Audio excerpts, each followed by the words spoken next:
উচ্চতম ন্যায়ালয়ৰ নিৰ্দেশক অৱমাননা নগাঁও জিলা পৰিষদৰ বজাৰ নিবিদাৰ নামত সংঘটিত হৈছে ব্যাপক দুৰ্নীতি।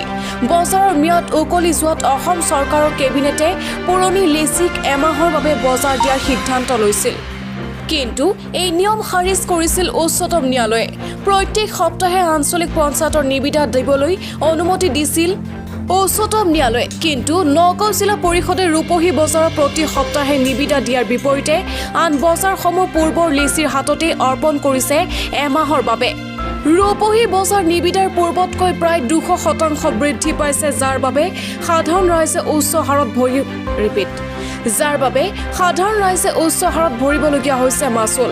প্ৰকৃততে এই বৰ্ধিত নিবিদাৰ মাননি ৰাজকোষলৈ গৈছে নে নাই সেয়াও সন্দেহৰ আৱৰ্তত। ইয়াক লৈ প্ৰতিক্ৰিয়া প্ৰকাশ কৰিছে ৰূপহী বজাৰ পৰিচালনা কমিটিয়ে। নগাঁৱৰ পৰা বিভূতি বৰাৰ ৰিপৰ্ট, বটদ্ৰোৱা লাইভ।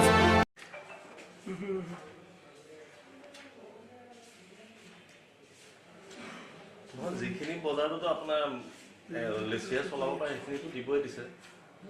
সেইখিনিতো এক্সটেনশ্যন মানে কি মাহ দিবই দিছে। তেওঁলোক যিখিনি কিছুমানে নোৱাৰে চলাব তেওঁলোকক সেইকেইখন আমি ব্লকলৈ দিম। ৰূপহী বজাৰখনতো আপোনাৰ অপেন ডাক হৈ আছে, বাকীসমূহতো ক'ব লাগিছিল। বাকী মহলদৰে চলাই আছে, লিচিয়ে চলাই আছে কাৰণে দি আছে। হয়, কেবিনেট সিদ্ধান্ত হোৱাৰ পিছত যিসমূহ নগাঁও ডিষ্ট্ৰিক্টৰ যিসমূহ বজাৰ আছে আগন্তুক হেৰি কৰা নাই, গতিকে কেনেকৈ চলি আছে এই বজাৰখিনি? কি কৰা নাই মানে যিটো হেৰি দিয়ে ডাকত দিয়ে বজাৰ 3 বছৰ বা 2 বছৰৰ বাবে, 3 বছৰ বা 1 বছৰ, 1 বছৰৰ বাবে, গতিকে সেইসমূহ বজাৰ এতিয়া বৰ্তমান কেনেকৈ চলি আছে, কোনটো চিষ্টেমত চলি আছে? আমি ব্লকলৈ দি দিওঁ সেইখিনি, যিখিনি ধৰি লওক মহলদৰে নলয় তেওঁলোকে এৰি দিছে সেইখিনি আমি ব্লকলৈ দি দিওঁ। আঞ্চলিক পঞ্চায়তে চলে। আঞ্চলিক পঞ্চায়তে চলাই আছে। কোনটো বজাৰ আঞ্চলিকে চলাই আছে? এতিয়া ধৰি লওক আপোনাৰ বালিসত্ৰ, শান্তিজান, ৰূপহী, কাঠপাৰা সেইখিনি, আৰু বাকীখিনি আমাৰ ইয়াৰ পৰা চলি আছে। কেনেকৈ চলি আছে আপোনালোকে? এই মাহ আপোনাৰ অৰ্ডাৰ দিওঁ এক্সটেনশ্যন। কোনে লয় মানে আগৰ লিচিয়ে লয় মাহে সেই বজাৰখিনি কি কোনখিনি? এই গোটেই আপোনাৰ 40খনমান আছে।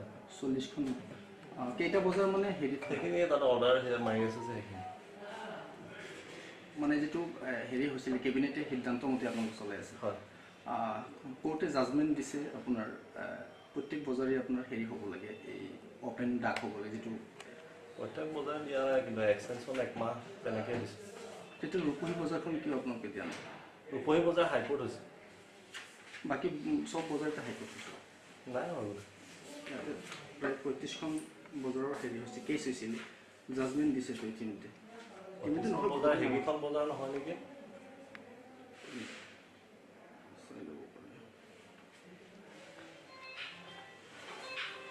যিটো আমাৰ টেণ্ডাৰ হ'ল, টেণ্ডাৰ পিছত যিটো গভৰ্ণমেণ্টে টেণ্ডাৰটো বন্ধ কৰি ৰাখিলে, তাৰপিছত এটা কেবিনেটৰ সিদ্ধান্ত হ'ল, নটিফিকেশ্যন আহিল যে তেওঁলোকে ৰিটেণ্ডাৰ আকৌ কল নকৰে, তেতিয়া আপোনাৰ কি কয় এক্সলেচি কণ্টিনিউ কৰি বজাৰখিনি চলাবৰ কাৰণে 1 মাহকৈ দিবৰ কাৰণে তেওঁলোকে অৰ্ডাৰ দি দিলে। সেইমতে নগাঁও জিলা পৰিষদৰ, আমি অসমৰ কথা নকওঁ, নগাঁও জিলা পৰিষদে সেইমতে চবকে অৰ্ডাৰ দিছিলে, দিয়া 1 মাহ দিয়া আছে, এতিয়াও দিয়া আছে। কিন্তু কোনো কাৰণত আমাৰ এটা কোৰ্টৰ যেতিয়া এটা অৰ্ডাৰ ওলালে, কেবিনেটৰ সিদ্ধান্ত যদি ভেকেট কৰিলে কোৰ্টে, যে যিহেতু টেম্পৰাৰী ছেটেলমেণ্ট দিব পাৰিব কিন্তু এক্সটেনশ্যনটো দিব নোৱাৰে, সেইটো পঞ্চায়ত এক্টত নাই। পঞ্চায়ত এক্টত এইটো আছে যে টেম্পৰাৰী ছেটেলমেণ্টটো দিব পাৰে। সেইটো যদি লিখিলেহেঁতেন এক্সটেনশ্যন জেগাত, তেতিয়া এইটো কোৰ্টে ভেকেট কৰিব নোৱাৰিলেহেঁতেন। এতিয়া যিহেতু কোৰ্টে ভেকেট কৰি মহামান্য আদালতে আইনমতেই ভেকেট কৰিছে, কৰাৰ পিছত এই বস্তু চবৰ কাৰণে প্ৰযোজ্য হ'ব লাগিছিল। আমি অসমৰ কথা নকওঁ, নগাঁও জিলাত যদি ৰূপহী বজাৰ নগাঁও জিলাৰ আণ্ডাৰত আছে, ৰূপহী জিলাৰ আণ্ডাৰ বজাৰটো আপোনাৰ চলিব লাগিছিলে। এই ভেকেট কৰাৰ পিছত যদি বাকী বজাৰবিলাক যদি কেবিনেট সিদ্ধান্তৰ মতে চলি আছে, ৰূপহী বজাৰখন চলিব লাগিছিল। আমাৰ কেবিনেটে ভেকেট কৰি দিয়াৰ পিছত এই ভেকেট কৰাৰ অৰ্ডাৰটো খালি আমাৰ কাৰণে প্ৰযোজ্য হ'ল, ৰূপহী সাপ্তাহিক বজাৰৰ কাৰণে প্ৰযোজ্য হ'ল।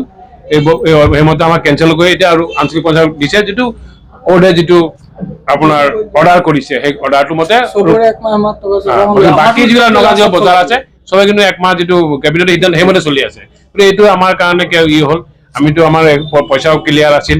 হয় না 27ৰ কেবিনেটৰ এটা সিদ্ধান্ত ল'লে 27 সেই সিদ্ধান্ত মৰ্মে যে যিসমূহ লেচি আছিলে আগৰ পুৰণা লেচি এতিয়া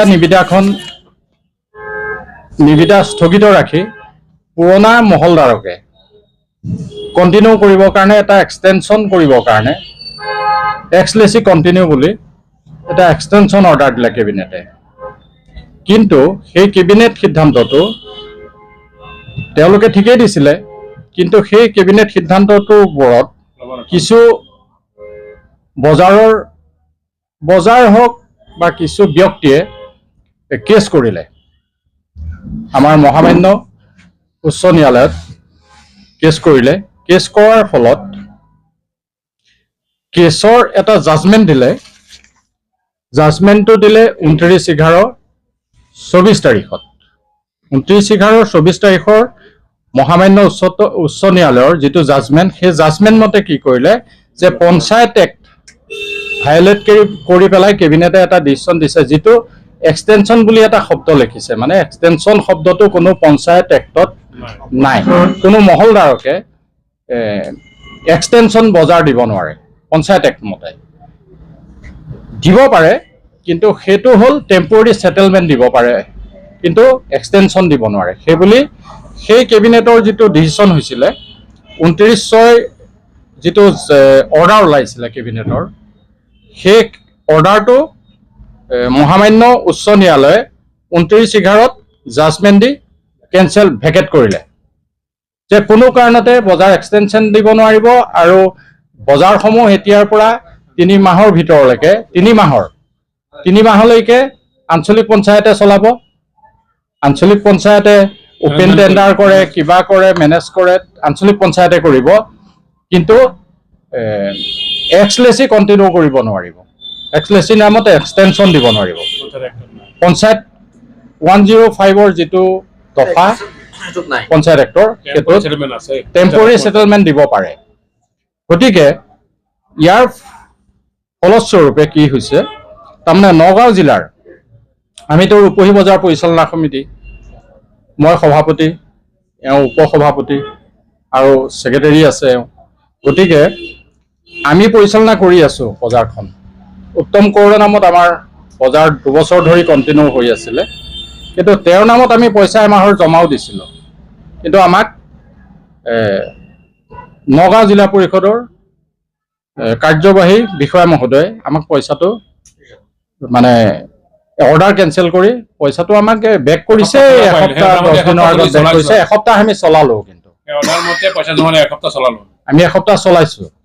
কিন্তু আমি এটা পৰিলক্ষিত হৈছে যে এটা বিষয়, অকল নগাঁও জিলাৰ যিটো জাজমেণ্ট দিছিলে মহামান্য উচ্চ ন্যায়ালয়ে, সেইটো 29/11/24 দিছিলে জাজমেণ্টটো, যে কেবিনেটৰ গোটেই ডিচিশ্যনটো কেঞ্চেল কৰি পেলাই অৰ্ডাৰ দিছিল গোটেই অসমৰ কাৰণে, অকল ৰূপহী বজাৰৰ কাৰণে কিন্তু নহয়।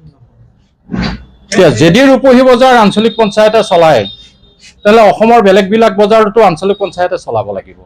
এতিয়া আমাৰ পৰিলক্ষিত হৈছে জুৰিয়া বজাৰ, বৰমা বজাৰ, কাঠপৰা বজাৰ, আমাৰ নজৰত থকা নগাঁও জিলা পৰিষদৰ আণ্ডাৰত মোৰ আৰুতো বজাৰ আছে, কিন্তু এই 3খন বজাৰ মই উল্লেখ কৰিয়ে ক'লো। আপোনালোকে সৰজমিন তদন্ত কৰক।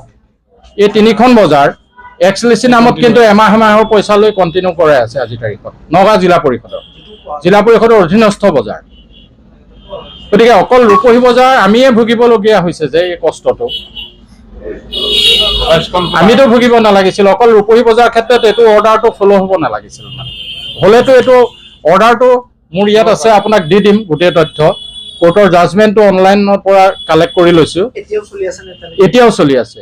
আপুনি জানুৱাৰী মাহতো আপুনি নগাঁও জিলা পৰিষদত খবৰ কৰিলে গম পাব, জানুৱাৰী মাহৰ কাৰণেও হয়তো এমাহৰ পইচা লৈ লৈছে এক্স লেচি কণ্টিনিউ কৰি। সকলো ৰূপহী বাদে নগাঁও জিলাৰ প্ৰায় বজাৰ। কোনোবা মহলদাৰ ডিফল্টাৰ আছে, সেইটো বেলেগ কথা, তেওঁকতো দিবই নোৱাৰে। কোনোবা মহলদাৰ হয়তো ডিফল্টাৰ থাকিলে তেওঁক এক্স লেচি বুলি ধৰা নাযায়, এক্স লেচি কণ্টিনিউ কৰিব নোৱাৰে। কিন্তু বাকী যিখিনি মহলদাৰ কণ্টিনিউৱাছ আছিলে, পইচা পাতি ক্লিয়াৰ আছিল, সকলো বজাৰ দি আছে।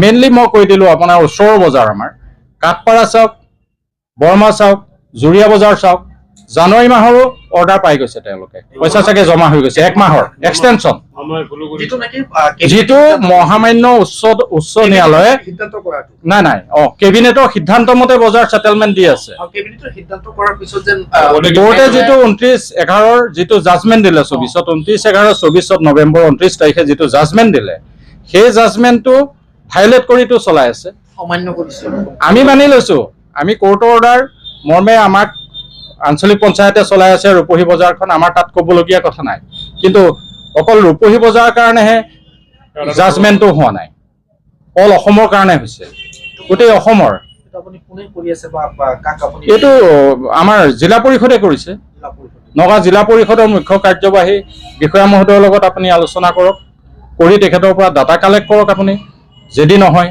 তথ্য আছে মোৰ হাতত তথ্য দিব পাৰিম 1 তাৰিখৰ জানুৱাৰী মাহৰ কাৰণেও যদি পইচা লৈছে নে নাই তাৰ কাৰণে যদি বিচাৰে মই তথ্য দিব পাৰিম আপুনি নিজে লৈ লওক মই দিব পাৰিম মানে তথ্য ৰূপহী বজাৰে কিয় ভুগিবলগীয়া হৈছে কোৰ্টৰ অৰ্ডাৰ কি অকল ৰূপহী বজাৰৰ কাৰণে হয় নেকি প্ৰযোজ্য হয় নেকি ৰূপহী বজাৰৰ কাৰণে সিদ্ধান্তটো যদি ভেকেট কৰিছে ইতিমধ্যে কেবিনেটৰ সিদ্ধান্ত ভেকেটে কৰিলে চবকালে পৰ্য হ'ব লাগে পষ্টপন কৰি দিলে আমি অলখন নগৈ এক্সটেনশ্যন বজাৰ দিব নোৱাৰে গোটেই বজাৰ চলি আছে নগাঁও জিলাৰ প্ৰতিখন বজাৰে চলে কেবিনেট সিদ্ধান্ত চলি আছে কেবিনেটৰ মতে সিদ্ধান্তৰ মৰ্মে কিন্তু ৰূপহী বজাৰ নচলে 89,000 সামথিং তেওঁলোকে 90,000 টকা চৰকাৰী নিৰীখ কৰি পেলাই অপেন ডাক আৰম্ভ কৰে কেতিয়াবা বজাৰ 1 লাখতো হয় কেতিয়াবা 1.5 লাখতো হয় কেতিয়াবা 90,000তো হয় কেতিয়াবা এইবাৰ বজাৰটো 2,80,000 অপেন ডাক হৈছে গতিকে আলটিমেটলি তো এটা হেৰাসমেন্ট হৈছে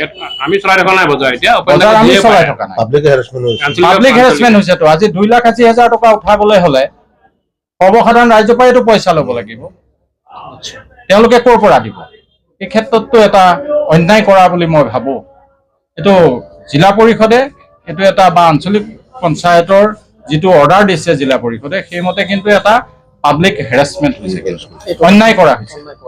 অন্যায় কৰা হৈছে তেওঁলোকে নিৰ্দিষ্ট নিৰীক্ষত চলাব লাগিছে এতিয়া আমি এইটোৱে ক'ম আমি আমাৰ ৰূপহী বজাৰত যেটা পৰিচালক মেম্বাৰবিলাক আছো আপোনাৰ নিউজ চেনেলৰ যোগেদি এইটো আমি অনুৰোধ ৰাখিব বিচাৰিছো অসম চৰকাৰলৈ আৰু আমাৰ নগাঁও জিলা কাৰ্যবাহী সদস্যলৈ যে যেহেতু গোটেই বাকী বজাৰবিলাক যেহেতু কেবিনেটৰ সিদ্ধান্ত মতে দিছে কি কাৰণে আমাক কেঞ্চেল কৰি ইয়াত ডাকটো দিয়াইছে আঞ্চলিকৰ ডাকটো দিয়াইছে আঞ্চলিক পৰিচালনা কৰিব দিছে গতিকে গোটেই বজাৰখিনি যদি কেবিনেটৰ সিদ্ধান্ত মতে চলিব পাৰে আমাকো কেবিনেটৰ চলা এটা অৰ্ডাৰ কৰি দিয়ে যেন নেক্সট এইটোৱে আপোনালোকৰ নিউজ চেনেল যি আমি অনুৰোধ ৰাখিম কাৰণ যিহেতু আমাৰ এক্সলেচি যিজন উত্তম কোঁৱৰৰ নামত বজাৰ আছিল 2 বছৰ কণ্টিনিউ চলিছিলে তেওঁৰ 1 টকাও কিন্তু জিলা পৰিষদে পাবলৈ নাই তেওঁৰ নামত এক্সলেচি কণ্টিনিউ কৰিব পাৰে কেবিনেটৰ সিদ্ধান্ত মতে এক্সটেনশ্যন দিব পাৰে তেওঁৰ নামত আমি অনুৰোধ ৰাখিম তেওঁৰ নামত দিলে কি হয় চৰকাৰী ডাক 90,000 টকা সপ্তাহি দিব লাগে গতিকে সেইমতেতো পাব্লিকৰ কোনো হেৰাসমেন্ট নহয় যদি 2,80,000 ল'বলগীয়া হ'লতো কোনোবাই 2 টকা